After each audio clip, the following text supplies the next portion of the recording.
30ویں سبق کے چوتھے سیگمنٹ میں ہم 30ویں پارے کی چھوٹی صورتوں کی جو مشق کر رہے ہیں، اس میں آج سورۃ العادیات۔ اعوذ باللہ من الشیطان الرجیم، بسم اللہ الرحمن الرحیم۔ والعادیات ضبحا فالموریات قدحا فالمغیرات صبحا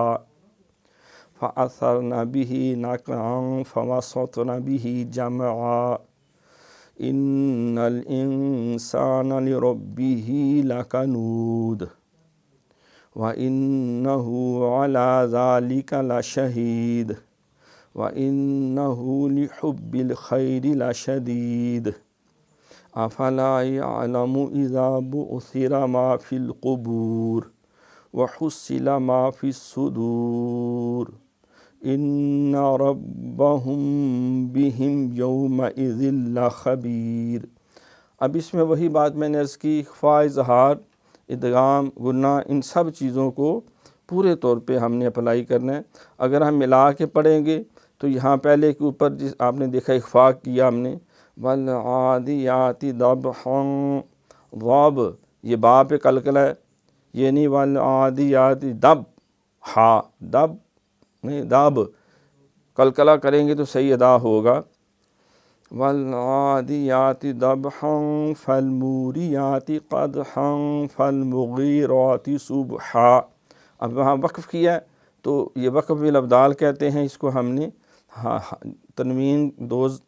زبریں ہوں تو ایک زبر حذف ہو جاتی ہے وقف کی حالت میں، ملا کے پڑھیں گے تو یہاں پر بھی پھر اخفاء ہوگا، فالمغیرات صبحا فأثرن به نقعا،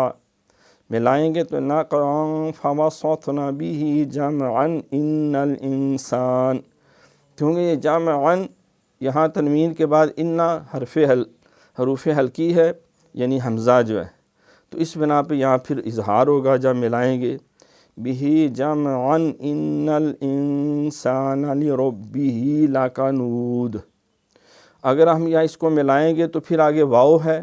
تو حروف یرملون میں سے ہے، لکنود وانہ علی ذلک لشہید،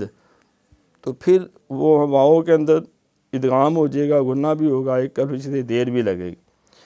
وَإِنَّهُ یہاں پر بھی اگر ملائیں گے لَشَهِيدٌ وَإِنَّهُ لِحُبِّ الْخَيْرِ لَشَدِيدٌ، اگر ملائیں گے تو یہاں پھر اظہار ہو جائے گا لَشَدِيدٌ أَفَلَا يَعْلَمُ إِذَا بُعْثِرَ مَا فِي الْقُبُورِ، قاف اہتمام سے، وَحُصِّلَ مَا فِي الصُّدُورِ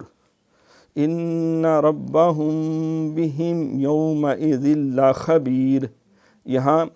ادغام تام ہے، لام ہے، تنوین کے بعد زال کے نیچے دو زیریں تھی، آگے لا خبیر کی لام تھی، تو یہاں بالکل ہم تنوین کو شو نہیں کریں گے، یعنی اس کا نون کو شو نہیں کریں گے، یومئذ لا خبیر، یومئذ لا خبیر نہیں ہوگا، یومئذ لا خبیر۔ بسم اللہ الرحمن الرحیم۔ اذا زلزلت الارض زلزالها واخرجت الارض اثقالها وقال الانسان ما لها يومئذ تحدث اخبارها بان ربك اوحى لها يومئذ يصدر الناس اشتاتا ليروا اعمالهم فمن يعمل مثقال ذرة خيرا يره ومن يعمل مثقال ذرة شرا يره۔ تو یہاں بھی جتنے قواعد و ضوابط ہیں تجوید و قرات کے، ان کو عملی طور پہ جو ہے وہ بروبے کار لایا جائے گا۔ تو یہ تجوید و قرات حقیقت میں سارا مشق کا دوسرا نام ہے، وما بینہ و بین ترکہ الا ریاضۃ بفقہ، جو جبڑوں کی مشق کر لیتا ہے، امام جزری فرماتے ہیں وہ درست قرآن پڑھنے کی استعداد حاصل کر لیتا ہے، اور جو مشق نہیں کرتا، کوشش نہیں کرتا، تو وہ چاہے جتنی مرضی زندگی گزر جائے وہ غلط ہی پڑھتا چلا جاتا ہے۔ تو ہمارا نور آگہی پروگرام کا بنیادی مقصد یہی تھا کہ ماہ صیام میں قرآن پاک نازل ہوا، تو اس میں ہم اپنے ناظرین، سامعین کو اور احباب کو قرآن پاک کو درست تلفظ کے ساتھ پڑھنے کی طرف رغبت دیں۔ ہم سے یقیناً بہت سی کمیاں رہ گئی ہوں گی، اللہ سے دعا اللہ میں معاف فرمائے۔ اس پروگرام کو مزید بہتر بنانے کے لیے آپ اپنی قیمتی آراء سے بھی ہمیں آگاہ کر سکتے ہیں۔ آج کیونکہ ہمارا اختتامی اور آخری پروگرام ہے، لہٰذا پروگرام نور آگہی کے میزبان ڈاکٹر محمد عظیم فاروقی اور پوری ٹیم کو اجازت دیجیے اس دعا کے ساتھ کہ اللہ تعالی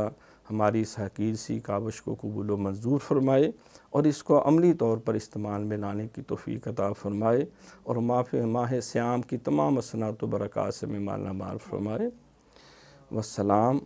والحمد للہ علی ذالک۔